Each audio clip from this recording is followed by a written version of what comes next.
And there is this natural tug of war between them. There's the tug of war between Joseph and Judah. There's a tug of war between Moses and his cousin Korach.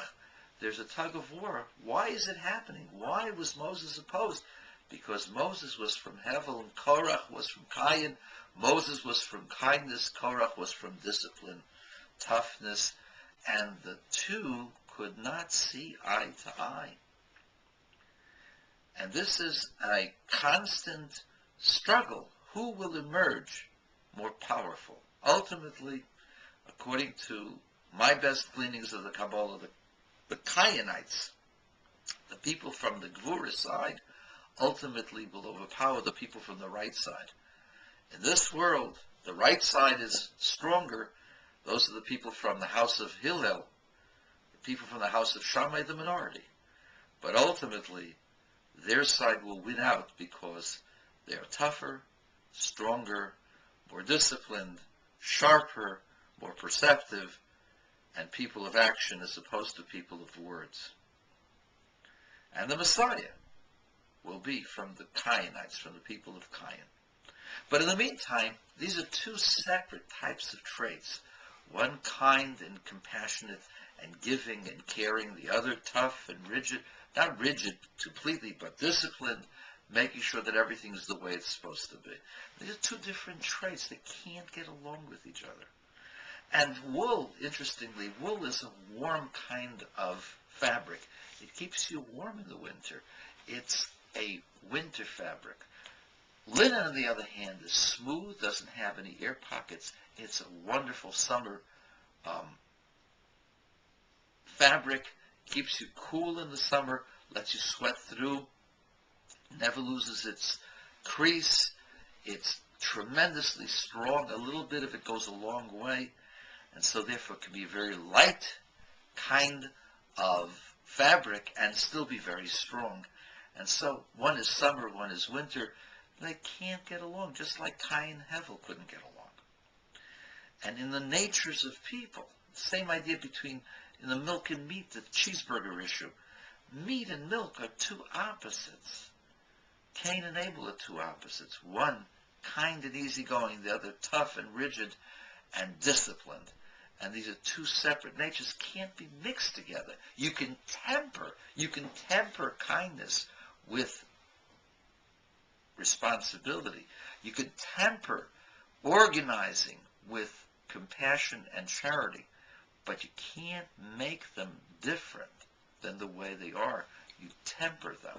You don't alter them completely.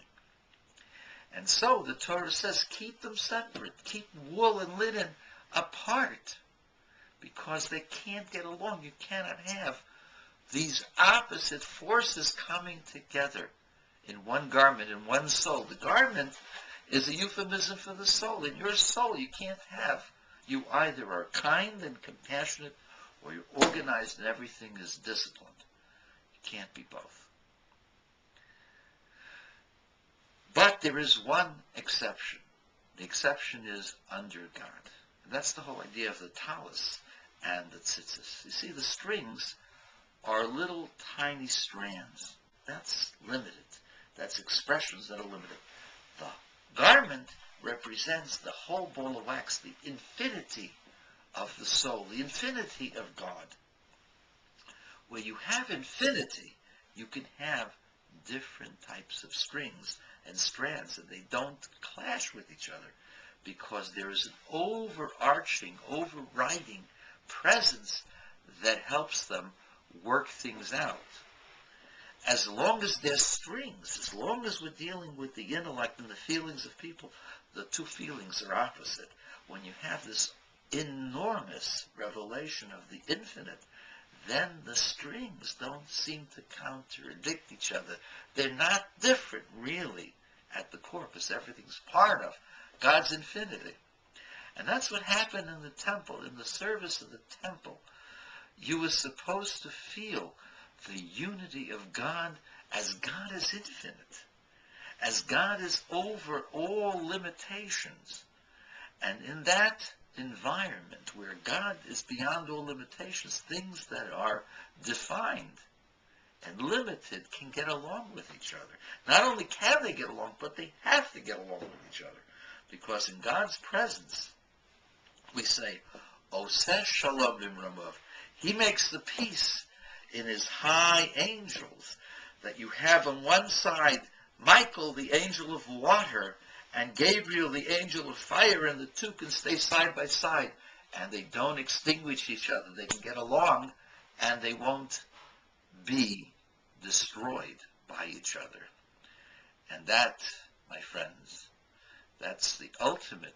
The ultimate is the ability to be kind and disciplined, and have discipline and kindness completely together at the same time.